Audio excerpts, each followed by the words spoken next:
Welcome back to Primetime News. Special welcome if you're watching on onespotmedia.com. Now, up first this evening, a tale of fear, deception and tragedy from the policeman involved in a controversial high-speed chase and shootout in St. Catherine. The so-called rogue cop is now on the run after Sunday's deadly shooting following a party in Chedwin Park. Now, TVJ's Kirk Wright did the exclusive interview with Corporal Kurt Fraser yesterday, and parts of it have been circulating in the media. Now, Kirk now joins us live on set to give us the latest. Kirk, first of all, give us a recap of what you reported yesterday.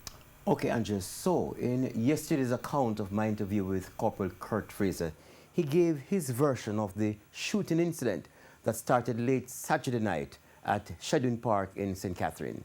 His account is different from much of what we have been hearing so far.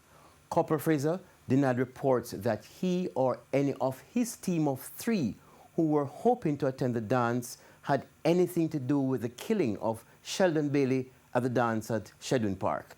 He said he and his colleagues heard explosions and saw men running with guns and driving off into a Nissan Tida motorcar, which his team decided to chase. He says during the chase, they noticed a white Honda following them, and that not long after, shots were fired at them from the Honda. He says they returned fire until their car, a white AD wagon, crashed into another AD wagon at the intersection of Featherbed Lane and Old Harbour Road in Spanish Town. Mr. Fraser says he passed out but regained consciousness a short while after, just in time to see men coming out of a black car and going over to the AD wagon they had collided into and started to shoot the occupants of that car before approaching the car he was in and shooting his colleague, Corporal Ron Williams, who was driving.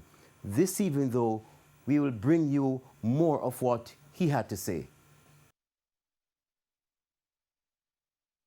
My interview with Corporal Fraser lasted for close to 30 minutes. For the most part, he was shaking as he spoke, and at times expressed feelings of feeling confused about the likely outcome of the investigation into the shootings. His major concern, who to trust. I'm even afraid to call some of the senior persons that I do the work. Where I even trust them, but I'm afraid I don't know. I don't know what caused all of this. So I want to clear my name, but I don't know how to do it. Like, trust me, I don't know how to do it. I was even trying to contact my lawyer, but I'm even afraid. I'm afraid that I'm wondering if my lawyer tell me to come in, if somebody gonna kill me when I go in the lockups or something like that, because I'm hearing so now that the car that I was chasing was gangster in that car. I haven't heard nobody news that the black car was the car that was chasing. No, that black car came there after everything. The accident happened and do those things that what I outlined earlier. I was surprised, I was frightened.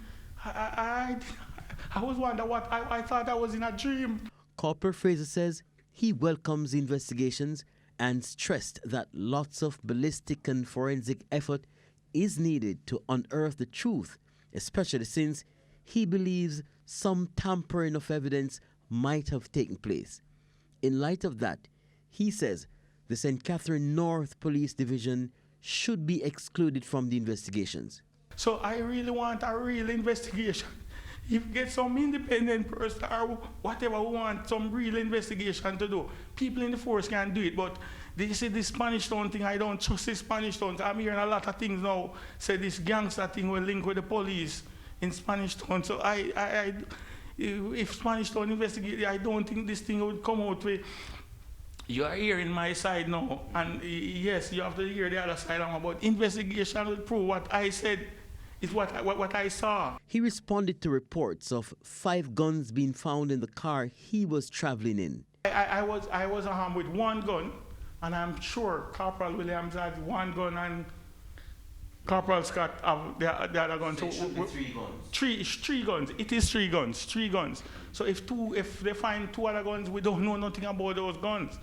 So your gun was actually found. It seems you didn't have your gun. No, I didn't. It's when when I escaped from the area, when I passed, I figure when the vehicle, when it collide, I saw my gun, nothing drop out of my hand, so I didn't recover my gun from there. But I don't know anything about any other gun. Corporal Fraser says early reports in the media that he and his colleague, now in police custody, being on suspension, are false. He says Indicom charged him with murder in a fatal shooting that happened in 2015, where a man who challenged a police team was shot and killed. I think a decision was made from the High Command, said knowing that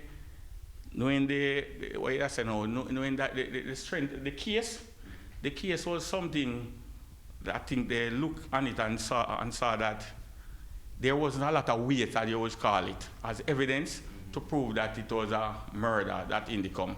So with the High Command, knowing we again, we are, what we were saying, we are like, I don't want maybe to go so I say a model cop, but we are decent police officers. Or put it at time, me, you know, they have say me as a decent police officer, as a person that have a good work ethics and all the good attributes, or most of the good attributes of constable. So that decision was made that I remain on duty but come off frontline duty. His colleague, now behind bars, also has a case in court, but he says he too is not on suspension. Corporal Scott now, he involved in an incident, it was 2017, and Indicom 2017. Yeah, either late 2016, early 2017. Indicom charged, yeah, I think Indicom charged, but that case have some problem with the law and the higher court, because there was a judicial review, and they were supposed to wait on, and Indicom, they proceed and charge Corporal Scott, but there is some rigmarole that's with that case, but that case is actually in. And Scott again, knowing officers have good attributes, the High Command again make a decision that he was remain on duty, was come off frontline duty, but remain, and so he's not on suspension. And Corporal Williams, I don't know if he having any charge, he's not on any something, so he is active. I asked him about a suggestion from the Commissioner of Indicom, Terrence Williams, that there needs to be a national use of force policy to guide the police officers. Corporal Fraser says he would support such a move. As an organization and everything, you know, you have good and bad. I don't even like use the word good and bad, but you know, you have people who fall off track more time, and there are mechanisms in the system that do.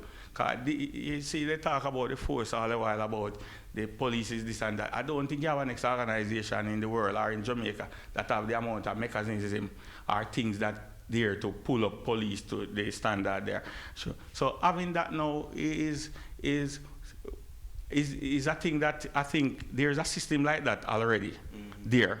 But because of this incident and people don't do the investigation, is just saying that no.